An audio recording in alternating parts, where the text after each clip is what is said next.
Domingo de Ramos, ¿verdad?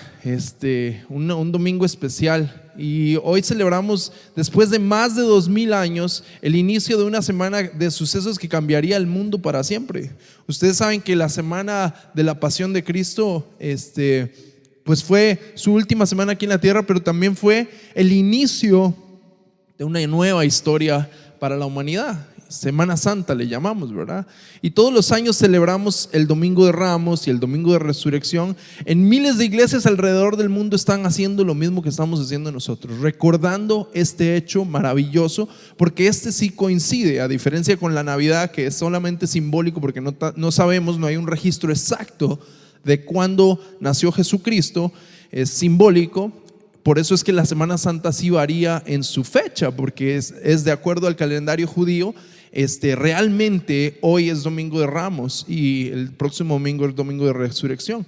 Pero en fin, en todo el mundo probablemente las iglesias están celebrando el Domingo de Ramos y haciendo alusión a la entrada triunfal de Jesús a Jerusalén, ¿verdad? Y probablemente nuestras celebraciones año tras año no varían mucho en estas semanas. Traemos alabanza al Rey, celebramos esto, hacemos alusión a la historia y a veces de vez en cuando tenemos a los niños recitando algún versículo o con palmas. Hoy en la mañana veía a Sarita tempranísimo cortando un montón de cartulina en forma de hojas de palmera, ¿verdad? Y me imagino que tienen su actividad abajo y en fin, no varía mucho esta celebración. Es un día festivo donde celebramos la entrada triunfal de Cristo. Pero para nosotros los predicadores es bien difícil este domingo. Y usted dirá, bueno, ¿por qué difícil? Después de un par de años, si uno ya está un par de años sirviendo en la misma iglesia, ya como que se comienza a hacer difícil contar la misma historia de una manera diferente. Y ya como que se le van agotando uno las ideas de qué perspectiva darle a esta historia maravillosa.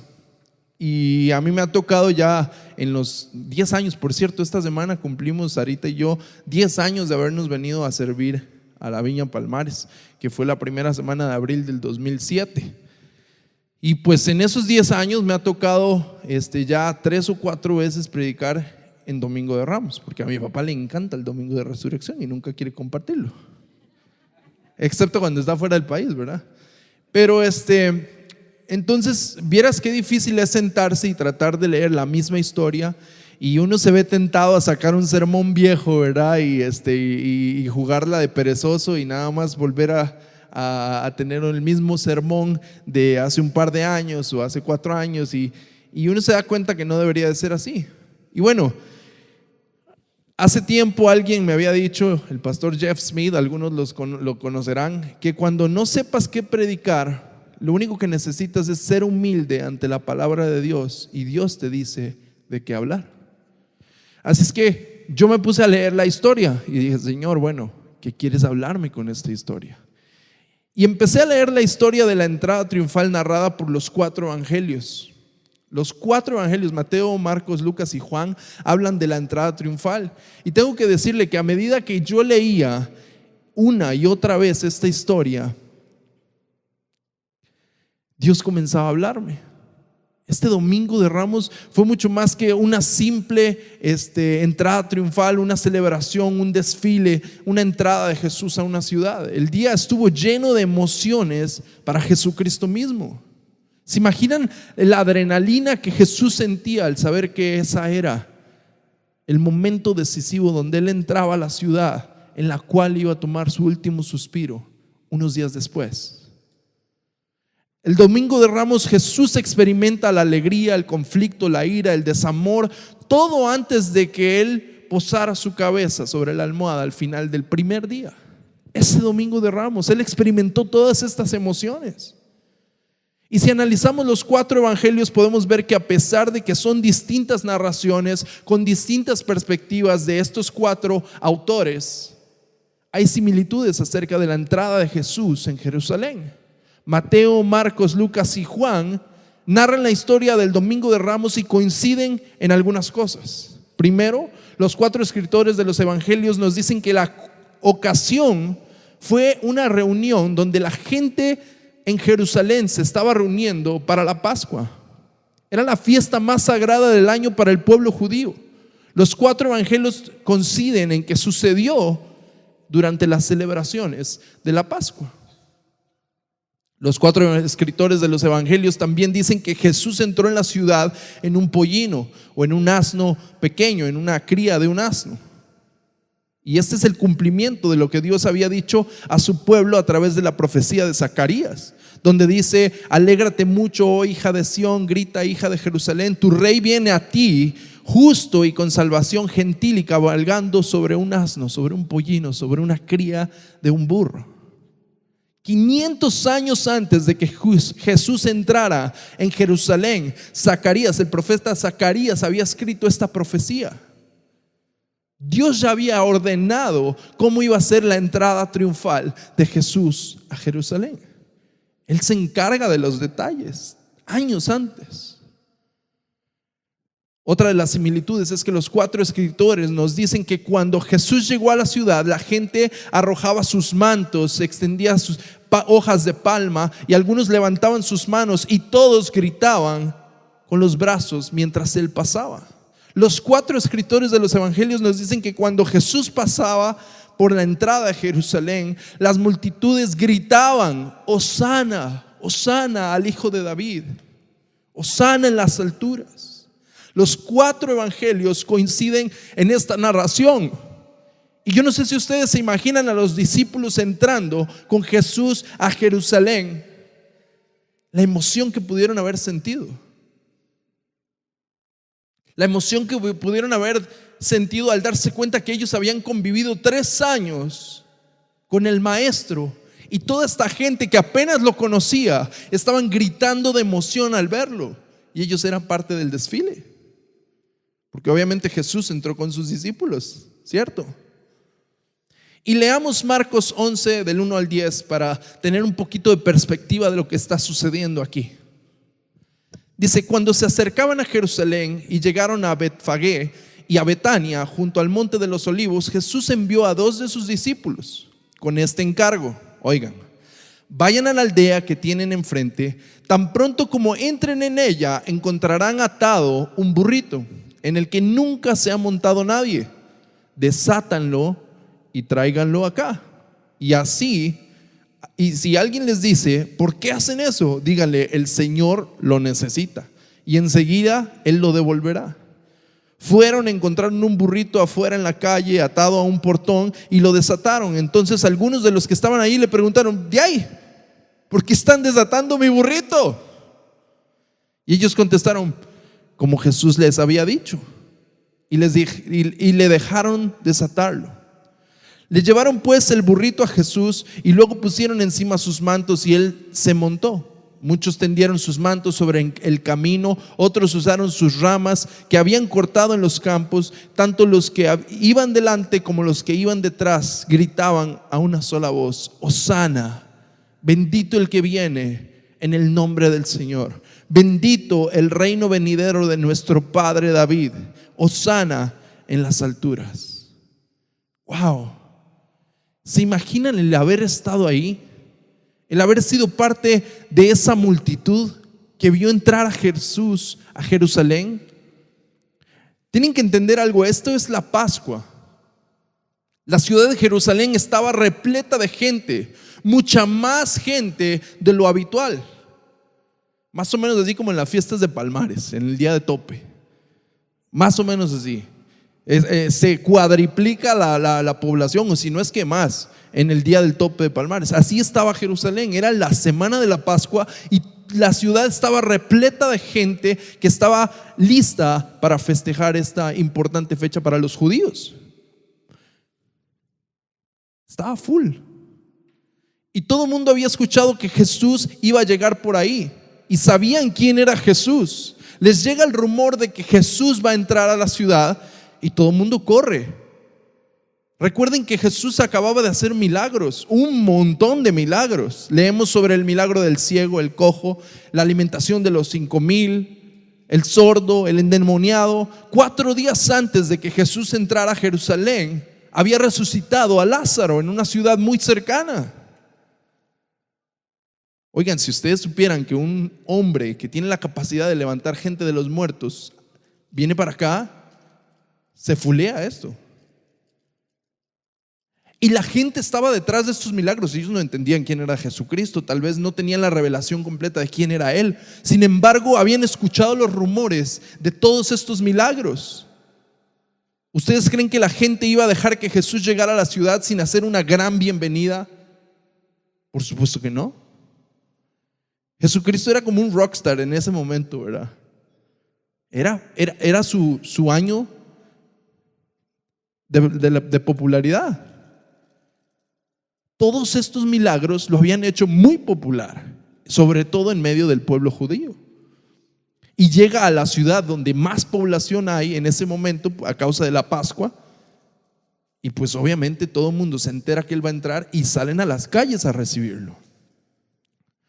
Recordemos que la gente del pueblo de Israel, la gente judía, estaba esperando un rey, un libertador que los llevara a una revolución contra Roma, un imperio que los había oprimido por mucho tiempo.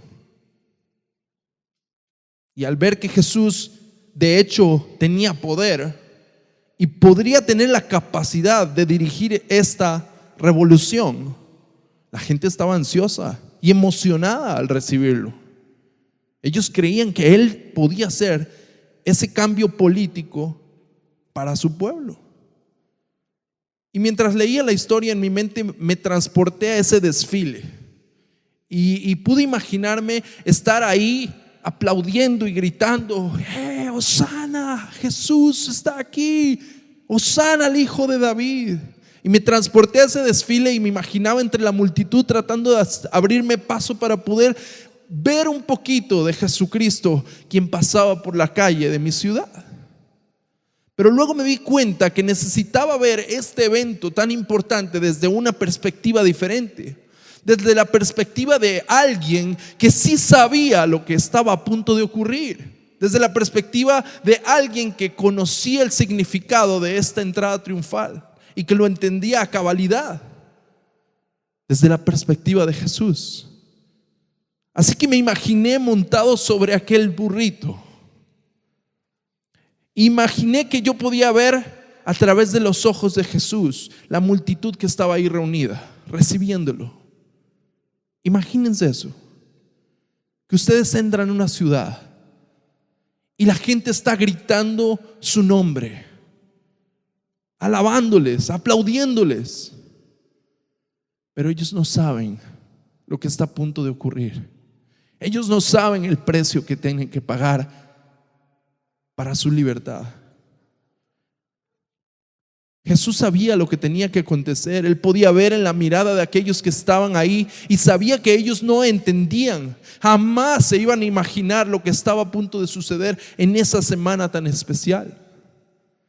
Por supuesto que Jesús se iba a coronar Rey de Reyes, pero no reinaría en un trono terrenal ni con una corona de oro. Por supuesto que les daría la victoria, pero no con espada y con armadura. Claro que les daría la salvación, pero no salvación del Imperio Romano. La perspectiva de Jesús era distinta. Él sabía lo que iba a ocurrir y el precio que él debía de pagar para la libertad de su pueblo y de la humanidad entera. La gente no sabía que el lunes, el día después del Domingo de Ramos, Jesús entraría en Jerusalén, visitaría el templo y de regreso a Betania, Él se iba a enfurecer. Ese era el día que se elegían los corderos pascuales, ¿sabían? Y ese día coincidió con la entrada de Jesús. Asimismo, la entrada a Jerusalén representa cuando Él se ofrece como el cordero pascual para hacer un sacrificio que duraría para siempre. La gente no sabía que el martes Jesús maldeciría la higuera. Y paréntesis aquí, porque ¿alguien sabe por qué Jesús maldijo la higuera? Porque tenía hambre. O sea, Jesús era humano. Él tenía hambre. Eso de que usted abre, nunca le han pasado. A mí me pasa muy a menudo. Llego a mi casa con un hambre y tal vez me estoy antojando un sobro que dejé del almuerzo, ¿verdad? De eso que sobró. Un día de estos mi esposa hizo costillas a la barbecue. Me encanta, es de mis favoritas. Algunos de ustedes las han probado porque las he hecho aquí en la iglesia. Y llego a la casa y yo sabía que había sobrado en el almuerzo costillas y yo me partía del hambre y abro el refri y vacío. Ay, ay, ay. Y cierro la puerta así, ¡prá! Hasta que suena, ¿verdad? Y empieza a echar una rabieta. Y Jesús tenía hambre. Y cuando ve la higuera que no tiene fruto, porque va a la higuera a agarrar algo porque tiene hambre, la maldice. Y parece algo curioso, pero esto revela también la autoridad que tiene Jesús. Entonces el miércoles en camino a Jerusalén los discípulos verían que esa higuera que Jesús maldijo el martes estaba seca. Yo me imagino a los discípulos pasando por la higuera y ay, ay, ay. Nunca se metan con Jesús cuando tenga hambre, ¿ah? El miércoles la gente no se imaginaba que el templo de Jerusalén, la autoridad y la gente de ahí, los fariseos, iban a cuestionar la autoridad y la sabiduría de Jesús. Ellos iban a cuestionar su sabiduría. Los religiosos iban a cuestionar lo que él hacía y lo que decía. No se imaginaban que aquella tarde de miércoles Jesús iría al Monte de los Olivos y daría su último discurso, su último mensaje, su último sermón. Jesús predijo que 2 días después él iba a ser crucificado, el miércoles, y nadie le entendía. Y ese miércoles también sería el día en que Judas iba a planificar la traición de Jesús con algunos líderes religiosos. En la entrada triunfal nadie se imaginaba que el próximo jueves, jamás se iban a imaginar que Jesús y sus discípulos prepararían el Cordero Pascual y cenarían por última vez. Y Jesús compartiría unas palabras bien profundas y salidas de su corazón ese jueves. Y que luego se iban a retirar al jardín de Getsemaní, donde Jesús sufre en agonía esperando lo que sabía que estaba a punto de ocurrir el viernes en la madrugada, unas horas después. La gente cuando lo alababa no tenía ni idea ese domingo de Ramos que el viernes iba a ser juzgado. Temprano en la mañana Jesús fue juzgado nuevamente por el Sanedrín, por Pilato, por Herodes, por Antipas y devuelto otra vez con Pilato. Fue llevado a la cruz y crucificado a las 9 de la mañana el viernes y murió a las 3 de la tarde y fue sepultado más tarde ese mismo día, tiempo en el que los corderos de Pascua estaban siendo sacrificados. La gente no se imaginaba que el sábado el cuerpo de Jesús iba a estar en una tumba y los fariseos contrataron hasta soldados y guardias romanos para vigilar ese cuerpo y esa tumba. Y por supuesto a nadie le pasaba por la mente que de hoy en 8 Jesús iba a resucitar. Fue la primera de muchas resurrecciones por venir. La resurrección de Jesucristo representaba la resurrección de millones y millones y millones de personas que creen en Él y que vuelven a la vida a través de Jesucristo. Nadie se imaginaba esto. Y vean lo que dice Pablo en 1 Corintios 1 del 18 al 25. El mensaje de la cruz es una locura para aquellos que se pierden. Y vean lo que dice. Pablo se refiere a la cruz, a lo que sucede en esa semana como algo que es ilógico para aquellos que no creen. Dice, el mensaje de la cruz es una locura para los que se pierden. En cambio, para los que se salvan, es decir, para nosotros, este mensaje es el poder de Dios, pues está escrito: destruiré la sabiduría de los sabios, frustraré la inteligencia de los inteligentes. ¿Dónde está el sabio? ¿Dónde está el erudito? ¿Dónde el filósofo de esta época? ¿No ha convertido Dios en locura la sabiduría de este mundo? Ya que Dios en su sabio designio dispuso que el mundo no lo conociera mediante la sabiduría humana. Tuvo a bien salvar mediante la locura de la predicación a los que creen. Los judíos piden señales milagrosas y los gentiles buscan sabiduría, mientras que nosotros predicamos a Jesucristo crucificado. Este mensaje es motivo de tropiezo para los judíos y es locura para los gentiles. Pero para los que Dios ha llamado, los mismos judíos que gentiles, Cristo es el poder de Dios y la sabiduría de Dios. Pues la locura de Dios es más sabia que la sabiduría humana. Y la debilidad de Dios es más fuerte que la fuerza humana. La matemática de la cruz es muy sencilla y aunque era difícil de explicar en ese momento, porque la gente no la había experimentado, la matemática de la cruz es muy sencilla y aunque parece locura, vamos a tratar de explicarla. En todas las épocas de la historia humana, hombres y mujeres han estado al pie de la cruz y han intentado entender el significado de lo que sucedió en ese momento en la cruz. Yo creo que podemos ilustrar y explicar un poco lo que estas personas vivieron a través de las matemáticas. Y para explicarlo vamos a usar estos símbolos más básicos de las matemáticas para entender un poquito lo que pasó en la cruz y esta locura a la que se refiere Pablo y que el mundo no entendía. Primero, la cruz resta gente del infierno. ¿Cuántos lo creen? Es sencillo. Es necesario creer, ¿sí? Cuando tú crees, tú eres salvo. Y la cruz resta gente del infierno. Juan 3:36 dice: el que cree en el Hijo tiene vida eterna, pero el que rechaza al Hijo no sabrá lo que es la vida, sino que perecerá bajo el castigo de Dios. O sea que la cruz hace que pasemos de la ira de Dios a la paz de Dios. Inmediatamente tú heredas vida cuando tú crees en Jesucristo. Y eres restado del infierno porque el poder de la cruz te rescata de ahí. La Biblia dice que la paga del pecado es, todos hemos pecado. Dice: por cuanto todos pecaron, están destituidos de la gloria de Dios. Todos, nuestra condenación era absoluta. No había forma de librarnos del infierno. Sin embargo, la cruz resta gente del infierno. Juan 5:24 dice: de cierto os digo, el que oye mi palabra y cree al que me envió, tiene vida eterna y no será condenado. Pasa de la muerte a la vida. Inmediatamente, cuando tú crees en la cruz, en el poder de la cruz, tú pasas de la muerte a la vida. Eres completamente cambiado. Primera de Juan 1:7 dice: pero si andamos en la luz, como Él está en la luz, tenemos comunión unos con otros, y la sangre de Jesús, su Hijo, nos purifica de todo pecado. O sea que inmediatamente no solamente eres restado del infierno, sino que hay un cambio en ti. Hay un cambio en ti y comienzas a andar en la luz. Tanto en el momento del bautismo como también en el momento del arrepentimiento, tus pecados son borrados.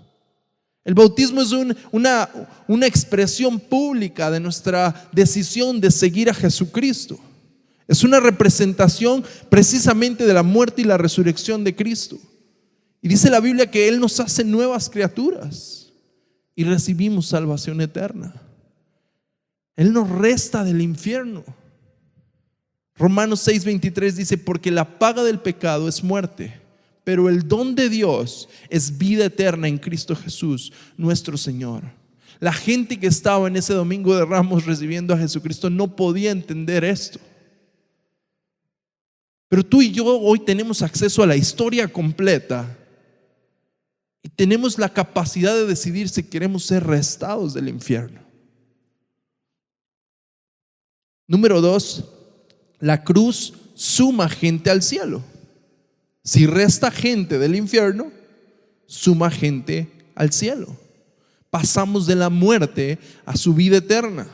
Nos otorga adopción en la familia del cielo. La cruz es un momento donde nuestra historia cambió.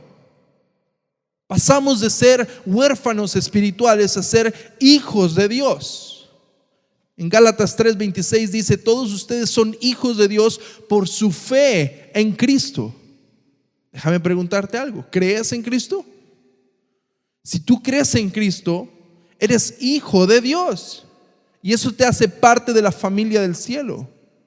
Gálatas 3:27 dice: porque todos ustedes que fueron bautizados en Cristo se han vestido con Cristo y se han hecho familia de Él. El bautismo añade a las personas a la familia de Cristo. Es como el último paso, después de haber creído en Él, para públicamente aceptar tu nuevo apellido, tu nueva familia. Marcos 3:34 dice: entonces Él miró a los que estaban sentados en un círculo alrededor de Él y dijo: aquí están mi madre y mi hermano y mis hermanos. Y todo el mundo se quedó: ¿y qué le pasa? ¿Tanta familia tiene? Y en el 35 dice: el que hace la voluntad de Dios es mi hermano, es mi hermana y es mi madre. O sea que lo único que tienes que hacer tú para ser familia de Jesús es hacer su voluntad. Y para hacer su voluntad primero tienes que creer en su voluntad. Entonces, cuando tú crees en la cruz, tú eres no nada más restado del infierno, sino que eres sumado al cielo y te conviertes en familia de Cristo. Él nos otorga también la protección de los cielos. En Salmos 34:7 nos dice que al convertirnos en su familia, el ángel de Jehová acampa alrededor de los que le temen y le aman, y Él los libera. Qué chiva saber que podemos andar seguros porque al ser familia de Cristo tenemos su protección. Sus ángeles nos guardan. Nos otorga también acceso a las provisiones de los cielos. ¿Quién creen que se comió mis costillas? Sarita Faith, mi hija carnívora. Y al ser mi hija, al ser mi familia, tiene acceso a mis provisiones, ¿cierto? Y aunque a veces me cueste, tiene todo el derecho de agarrar lo que hay en ese refri, ¿cierto?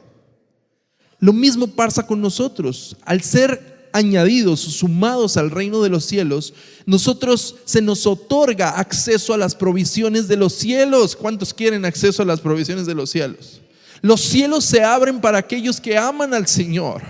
Tú tienes acceso a su alacena, a su botiquín, a su cuenta bancaria. Dios se convierte en tu proveedor, en tu sanador, en tu ayuda, en tu protección. Tú tienes acceso a eso. Filipenses 4:19 dice: y mi Dios satisfará todas las necesidades según sus riquezas gloriosas en Cristo Jesús. Al ser añadidos o sumados al reino de los cielos, no nada más somos añadidos a su familia, no solamente tenemos su protección, no solamente tenemos acceso a la provisión del cielo, sino que también nos otorga la ciudadanía del cielo. O sea, somos legales. Ahora se escucha mucho en las noticias de este tema, ¿verdad? Sobre todo en los Estados Unidos con el señor Donald Trump, que ahora sí que no quiere darle a nadie ciudadanía. Y hay gente que ha vivido ahí por muchísimos años y que no pueden creer que en este momento son extranjeros en tierra extraña y que lucharon por ese país. Algunos de ellos hasta inclusive fueron a la guerra por ese país, y en este momento se está sobre la mesa el tema de quitarles todo derecho de ser norteamericanos o estadounidenses. Y yo digo, qué triste que muchos cristianos estamos así. Venimos a la iglesia, levantamos manos, cantamos, leemos la Biblia, pero no nos ha llegado la green card del cielo. Y no es porque no la tengamos, es porque no hemos ido a llenar el formulario, porque no hemos hecho la fila, porque no nos hemos comprometido, porque todavía nos cuesta dar los diezmos, porque todavía nos cuesta obedecer al Señor, porque su voluntad no es la nuestra, entonces todavía no. Y no queremos cumplir los requisitos para ser parte del cielo. Y por eso es que nos sentimos seguros de que si yo me muero hoy, me voy a ir al cielo. Porque la ciudadanía del cielo no es algo que podemos palpar, y todavía tenemos dudas de que si somos o no somos salvos. Sabes que si tú crees en el Señor Jesucristo, tú eres salvo. Y lo único que tienes que hacer es ir a recoger tu cédula de identidad del cielo. Así de sencillo. Y honrar esa ciudadanía. Una vez que te haces ciudadano, en mi caso yo soy ciudadano de los Estados Unidos a través de mi esposa. Gracias a Dios lo logré hacer antes de Donald Trump. Pero ¿saben qué requiere? ¿Qué quiere decir esto? Que si un día el gobierno de los Estados Unidos va a guerra y necesita soldados, yo tengo que ir. Mientras tenga menos de 45 años, yo tengo que ir a la guerra. Tengo que honrar esa bandera. Tengo que honrar ese país y tengo que pelear por ese país. Yo creo que a mí me mandan a la guerra y yo creo que me pongo a llorar. Pero tengo que hacerlo. Es uno de los requisitos. Y yo creo que si invadieran Costa Rica, a todos nos tocaría volar machete. ¿Verdad? Y pasa lo mismo con el reino de los cielos. Filipenses 3:20 dice que nuestra ciudadanía está en el cielo. ¿Y cuántos de nosotros hemos dejado de pelear por el cielo? ¿Cuántos de nosotros hemos vivido vidas que no honran la bandera del cielo, el estandarte de Jesucristo, el nombre de Jesucristo? ¿Cuántos de nosotros se nos ha olvidado a qué familia pertenecemos y hemos deshonrado nuestro nombre de cristianos? Como si lo que Jesucristo hizo en esta Semana Santa fuera algo muy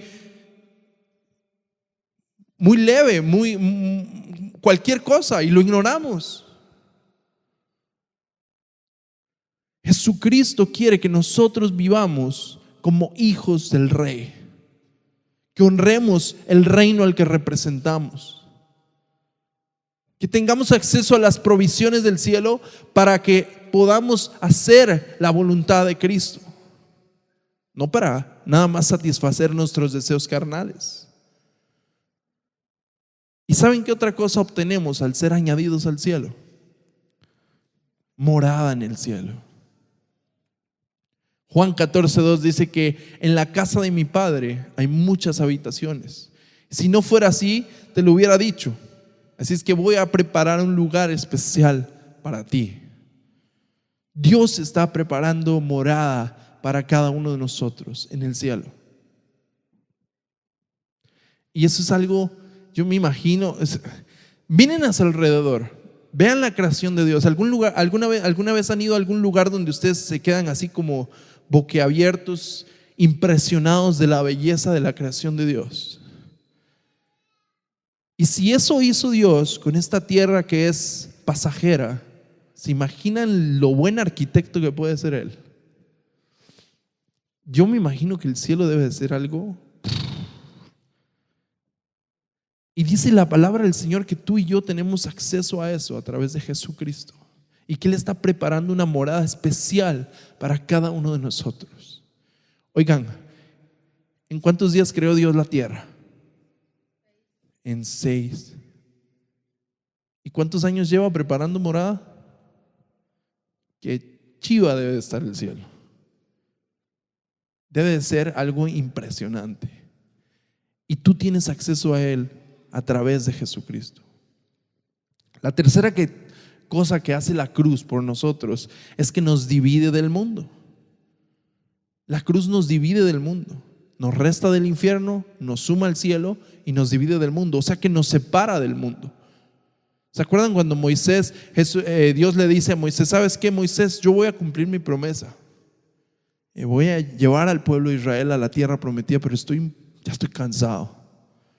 El pueblo de Israel estaba jugando con Dios y un día creían en Él, otro día no, adoraban ídolos, al otro día no, y se entregaban a sus pasiones terrenales y hacían orgías y adoraban ídolos y becerros y de todo hacían. Y un día creían en Dios y otro día no, y otro día ponían en duda todo lo que Dios había hecho, y otro día decían: creemos en ti, te amamos, te adoramos, y otro día decían: no, queremos regresarnos a Egipto. Y Dios durante 40 años los guió en el desierto, los protegió, los alimentó. Y llega el punto donde Dios dice: ya estoy cansado, Moisés. Es demasiada la necedad de mi pueblo. Pero yo soy un Dios que cumple su palabra. Y van a llegar a la tierra prometida. Pero yo ya no voy a ir con ustedes. Dice: voy a enviar un ángel que los dirija en este último estrecho, pero yo ya no voy con ustedes.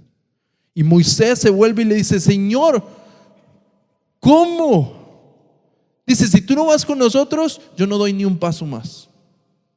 Dice, y luego continúa diciendo: porque si tú no vas con nosotros, ¿qué nos haría diferentes del resto de las naciones?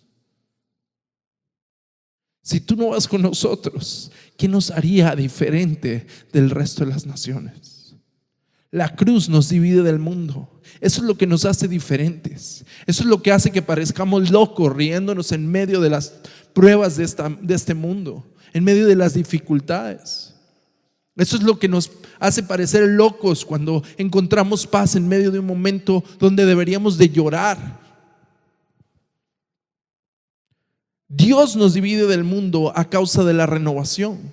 Segunda de Corintios 5:17 dice: por lo tanto, si alguien está en Cristo, es una nueva creación, y todo lo viejo ha pasado, lo nuevo ha llegado. Dios nos divide del mundo, nos hace diferentes al mundo a través de la cruz, a través de la renovación y también a causa de la resurrección.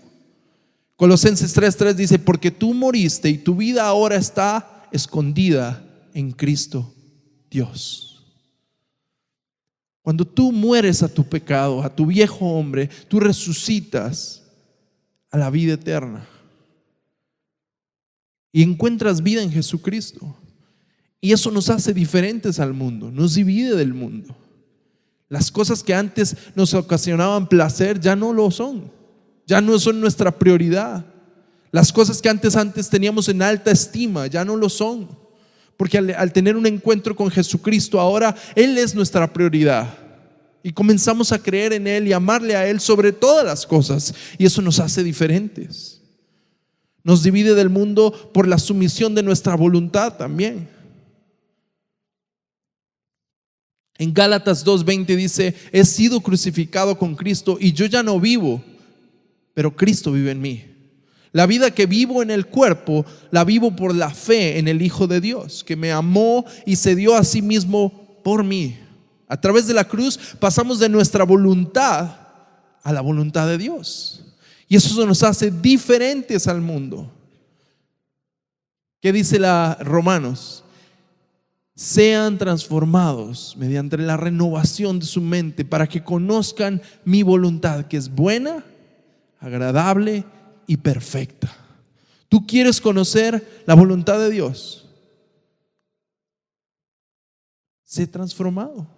A través de la cruz Dios nos transforma, nos separa del mundo y nos da una nueva perspectiva de las cosas, y eso nos hace diferentes. Y somos divididos del mundo por la eternidad. Primera de Juan 2:15 dice: no améis al mundo ni nada en el mundo. Si algo ama al mundo, el amor del Padre no está en él. Y en el 16 dice: porque todo lo que hay en el mundo, los anhelos del hombre pecador, la concupiscencia de sus ojos y la jactancia de lo que tiene y hace, no viene del Padre, sino del mundo. Y el 17 termina diciendo: el mundo y sus deseos pasan, pero el hombre que hace la voluntad de Dios vive para siempre. ¿Quieres ser diferente al mundo? Ten un encuentro con Jesús, con la cruz otra vez. Otra cosa que hace la cruz es que multiplica nuestras bendiciones. ¿Cuántos creen en eso? Multiplica nuestras bendiciones por la relación que obtenemos con Dios. Recuerden que había una brecha muy amplia entre el hombre y Dios, y se hacía cada vez más amplia a medida que los años pasaban y el pecado de la humanidad crecía. Esa brecha se hacía aún más amplia, y Jesús viene a cerrar esa brecha a través de su muerte y su resurrección en la cruz, y nos da la entrada hasta el trono de la gracia para nosotros tener una relación uno a uno con el Padre, con Dios. Relación con Jesucristo, el Hijo de Dios. Primera de Juan 5:12 dice: el que tiene al Hijo tiene vida, el que no tiene al Hijo de Dios no tiene vida. Efesios 2:18 dice: porque por medio de Él, o sea Cristo, tenemos acceso al Padre por un solo Espíritu. Entonces, si tú no tienes relación con Jesucristo, no tienes acceso al Padre. Es así de sencillo, ¿se entiende? Jesucristo, el Hijo de Dios, es nuestro acceso directo al Padre. Entonces Él multiplica nuestras bendiciones a través de nuestra relación con Cristo y a través de la relación con el Espíritu Santo. 1 Corintios 3:16 dice: ¿no sabéis que vosotros mismos sois templo de Dios y que el Espíritu de Dios habita en ustedes? Romanos 8:9 dice: no obstante, ustedes no son controlados por la naturaleza pecadora, sino por el Espíritu. Si el Espíritu de Dios vive en ustedes, y si alguno no tiene al Espíritu de Cristo, no pertenece a Cristo. Entonces, si se dan cuenta, nuestra única respuesta para acceder a las bendiciones de Dios es tener una relación con Cristo, aceptarlo como nuestro Señor y Salvador y darle acceso al Espíritu Santo a nuestra vida, el cual viene a dirigirnos hacia el Padre. Y cuando nosotros tenemos una relación con el Padre, como les decía hace rato, tenemos acceso directo a todos sus recursos. Hebreos 12:9 dice: además todos hemos tenido padres humanos que nos disciplinaron y los respetamos por ello. Pero cuánto más debemos someternos al Padre de nuestro espíritu y vivir para siempre. Nosotros tenemos que estar en una relación continua con el Padre. De Él proviene nuestra vida. Y el Espíritu Santo es esa persona que nos ayuda a acercarnos al Padre. La gente que estaba en ese momento del Domingo de Ramos no entendía esto. Ellos creían que Jesús venía a liberarlos de una opresión, de un imperio que estaba esclavizándolos aquí, terrenal. Y no se daban cuenta que había una lucha espiritual por el alma de cada ser humano. Jamás se imaginaron que lo que estaba a punto de ocurrir en esa semana iba a tener una repercusión en toda la faz de la tierra, en cada ser viviente sobre la faz de la tierra, por miles y miles de años por venir. Generaciones y generaciones han escuchado la historia de Jesucristo y han sido transformados por la presencia del Espíritu Santo. Jesús muere, rasga el velo y nos da entrada al Padre. Y hoy en día en todo el mundo millones de personas adoran a Dios y han sido transformadas por una relación con el Padre. La cruz nos resta del infierno, nos suma al cielo, nos divide del mundo, multiplica nuestras bendiciones y por último nos da igualdad de oportunidades. Tú dirás: es que esto parece algo que fue escrito para un cuento de hadas y solo es accesible para algunos. Pero déjame decirte que no. Todos tenemos acceso al Padre a través de Jesucristo. No importa tu descendencia. Romanos 10:13 dice: porque no hay diferencia entre judío o gentil, el mismo Señor es Señor de todos y bendice a todos los que le invocan. Todo el que invoque el nombre del Señor será salvo. Todo el que invoque el nombre del Señor será salvo. O sea que no importa tu descendencia, tú eres salvo si tú invocas el nombre del Señor, si tú crees en Él. No importa cuánto lo necesites. Tal vez tú digas: lo necesito poquito. O tal vez tú digas: estoy desesperado, lo necesito un montón. Sin importar qué tan grande sea tu necesidad, Él seguirá siendo tu respuesta. Apocalipsis 22:17, Él les dice: el Espíritu y la esposa dicen: ven. Y el que oye diga: ven. Todo el que tiene sed, venga. Y quien quiera, tome el regalo del agua de vida. Entonces, no importa tu descendencia, no importa cuánto lo necesites, no importa dónde estés. Lucas 24:46 dice: Él les dijo: esto es lo que está escrito. Cristo sufrirá y resucitará de los muertos al tercer día, y y arrepintiéndose, el perdón de los pecados será predicado en su nombre en todas las naciones, comenzando en Jerusalén. No importa donde nosotros estemos, seremos salvos. Hay gente que cree que la salvación es solamente para el pueblo de Judea, para los judíos, para Israel. Y eso no es así. Jesús vino a romper eso y hacernos y darnos acceso a la salvación. No importa la época de la historia. ¿Cuál 144,000? Dice la Biblia que hay espacio para todos en el cielo. O sea que no importa la época de la historia en la que estemos, tú puedes ser salvo a través de Jesucristo. Hebreos 10:12 dice: pero cuando este sacerdote se ofreció para siempre un sacrificio por los pecados y se sentó a la diestra de Dios. Un sacrificio para siempre. El sacrificio de Jesús tiene efecto en las vidas nuestras y en las de la gente que todavía falte por existir. Y no importa tu edad. Marcos 16:15 dice: id por todo el mundo y prediquen el evangelio a toda creación. Y en el 16 dice: el que cree y es bautizado será salvo, pero el que no cree será condenado. No dice edad, no dice a niños, no dice adultos, no dice viejitos. Todo el que cree será salvo. Todo el que cree y es bautizado en el nombre de Jesucristo será salvo. La cruz es algo que la gente que estaba ahí no entendía.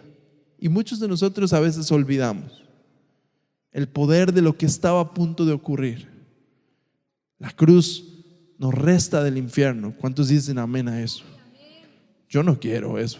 Yo quiero una eternidad con Dios. Y por eso creo que la cruz nos suma al cielo. La cruz nos divide del mundo, nos hace diferentes. Hay un poder diferente en nosotros, un gozo y una paz que el mundo no da y ni el mundo entiende. Eso nos hace diferentes. Multiplica nuestras bendiciones. La cruz hace que nosotros tengamos acceso a las bendiciones del Padre, a los recursos del Padre. Y no importa cuál sea tu necesidad, tú tienes acceso a eso. Tú tienes acceso al Padre y tú tienes la capacidad de poder presentarte delante de Él tal y como eres, con todas tus necesidades, con todas tus dolencias, con todos tus errores, y decirle: Señor, me siento así y así y así, y necesito esto y esto y esto. Y Él te va a escuchar. Porque la cruz nos da igualdad de oportunidades a todos. Esto no es para pastores, para misioneros, para líderes. Esto es para todos. Todos somos iguales delante de Jesús. Todos teníamos que pagar un precio, y Jesús lo pagó por cada uno de nosotros por igual. La cruz nos hace iguales delante de Dios. Somos hermanos y hermanas. Y aunque parece una frase trillada y medio pandereta, somos hermanos. Algunos ya les da cosa decirse hermanito, hermanita. Y ya dicen otras cosas, dicen bro, ¿verdad? Mi cuñado decía bro a todo mundo. Dice que somos hermanos y somos hermanas en Cristo. Cuando no se sepan el nombre de alguien, dígale hermanita. Sobre nuestras venas corre la sangre de Cristo. Por eso estamos vivos. Así es que durante esta semana yo quiero invitarlos a que reflexionen sobre lo que pasó en esta Semana Santa, a que reflexionen el significado de lo que Jesús tuvo que pasar por ti y por mí. Si Jesús se hubiera limitado a liberar al pueblo de Israel, a los judíos, de la opresión del Imperio Romano, hubiera sido como cualquier otra historia bélica de la que leemos y nunca más surte efecto en la humanidad. Pero Jesús sabía que su batalla era aún mayor y dio su vida en la cruz.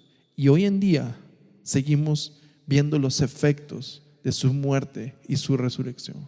Y eso es algo impresionante. Así es que, ¿qué les parece si ponen de pie y vamos a orar y darle gracias a Dios por ese sacrificio? Y la verdad, no está mal ir a pasear en Semana Santa, pero donde estén, donde quiera que estén, reflexionen sobre lo que significa esta semana, que es más que una semana de vacaciones o de paseos. es algo más. Y de verdad los esperamos aquí el próximo domingo para que vamos a celebrar juntos la resurrección de Cristo. Amén. En la tarde, les recuerdo, ¿verdad? A las 5:30. 5:30 es la celebración para que tengan el fin de semana para irse a pasear y todo. Y regresemos aquí y cerremos la Semana Santa adorando a Dios por lo que Él hizo. ¿Está bien? Dios, te damos gracias, te bendecimos, Dios. Padre, gracias por ser así, Señor. Tan sencillo, Dios. Por no haber pedido un corcel, Señor, o un carruaje, Señor, sino que te presentaste humilde, Señor. Y al entrar a Jerusalén, Señor, dabas ese paso, Señor, de obediencia, Señor, a la voluntad de tu Padre. Y aún a pesar de que sabías lo que estaba a punto de ocurrir, Señor, tú continuaste por amor por nosotros, Señor. Padre, permite que nosotros hagamos conciencia y que tu Espíritu Santo, Señor, nos revele, Señor, en qué estamos fallando, Señor, o qué nos falta para que en nuestra vida, Señor, los efectos de la cruz sean evidentes, Señor. Que vivamos como personas que ya no pertenecemos al reino de las tinieblas, sino que estamos seguros de nuestra salvación en ti. Que vivamos como personas que hemos sido transformados, Señor, separados de este mundo, Señor, hechos nuevas criaturas, Señor. Que vivamos seguros de tu fidelidad, Señor, y de que tenemos acceso a tus bendiciones, Señor, y que tú multiplicas todo, Señor, cuando lo ponemos en tus manos, Señor. Que nuestros recursos, Señor, cuando son pocos, Señor, en tus manos son multiplicados, Señor. Y que entendamos estos conceptos, Señor, y vivamos tranquilos, Señor, de que tú tienes el control.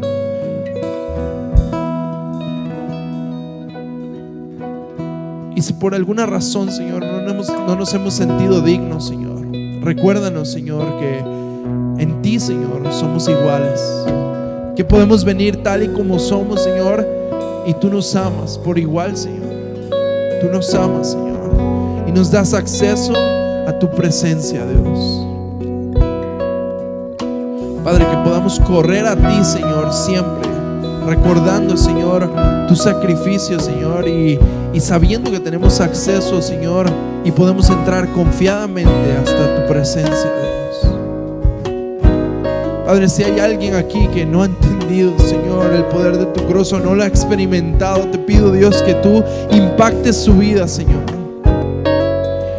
Si tú te sientes así y tú quieres recibir como aquella multitud a Jesús en tu corazón, hazlo. No se requiere de un discurso elegante ni una oración elocuente. Solo dile: Señor, entra a mi vida. Te doy la oportunidad de que me muestres quién eres tú y quién puedo ser yo en ti. Dile: Señor, yo quiero seguirte, pero muéstrame quién eres tú, Señor, y entra en mi vida, Señor. Gracias, Señor.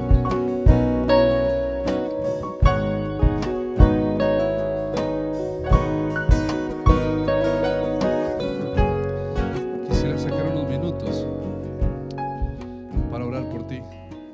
No siempre hago llamadas, pero quiero que estemos un momento en la presencia de Dios y dejar que el Espíritu Santo ministre y nos haga valorar el sacrificio de Cristo en la cruz del Calvario.